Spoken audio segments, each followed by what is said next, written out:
இன்றைய செய்திகளை உங்களுக்கு வழங்குவோர் Kovai Amirtha international institute of hotel management கல்லூரி. கோவை கவுண்டம்பாளையம் சட்டமன்ற தொகுதி தமிழக வெற்றிக்கழக வேட்பாளர் doctor Kanimozhi Santhosh G N mill சுற்றுப்பகுதிகளில் தீவிர வாக்கு சேகரிப்பில் ஈடுபட்டார்.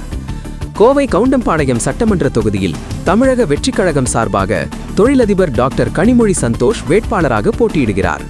கட்சி தொண்டர்களுடன் இணைந்து தீவிர வாக்கு சேகரிப்பில் ஈடுபட்டு வரும் கனிமொழி சந்தோஷ் ஜிஎன் மில்ஸ் சுற்றுப்பகுதிகளான சுப்பிரமணியம் பாளையம், கவுண்டர் மில்ஸ், உருமாண்டம்பாளையம், கணேஷ் நகர், ஐடிஐ, காசி நஞ்சைகவுண்டன் புதூர், ஆதவா சிட்டி, உருமாண்டம்பாளையம் உள்ளிட்ட பகுதிகளில் பிரச்சார வாகனத்தில் சென்றும் நடந்து சென்றும் வாக்கு சேகரிப்பில் ஈடுபட்டார். பரப்புரையின் போது சால்வை அணிவித்து வாழ்த்து தெரிவித்த பொதுமக்கள் தங்கள் குழந்தைகளை வேட்பாளரிடம் கொடுத்து மகிழ்ந்தனர். மேலும் வேட்பாளர் கனிமொழி சந்தோஷுடன் செல்ஃபி எடுத்துக் கொண்டனர்.